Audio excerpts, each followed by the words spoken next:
గారికి ఎంత పని జరిగిందో చూడండి. ఇప్పుడు ఏమైంది? ఈ సంవత్సరం కాకుంటే వచ్చే సంవత్సరం వెళ్తాం, అంతే కదా.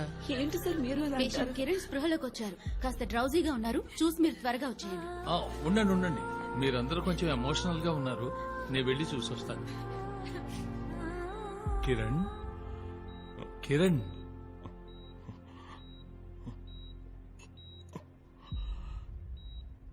సార్, మ్యాచ్ ఎందుకు ఇప్పుడు దాని గురించి? ప్రాణాలు దక్కటమే గొప్ప విషయం, ఇంకా మ్యాచ్ గీచి అంటూ. ఇది మాకు ముఖ్యమైన మ్యాచ్.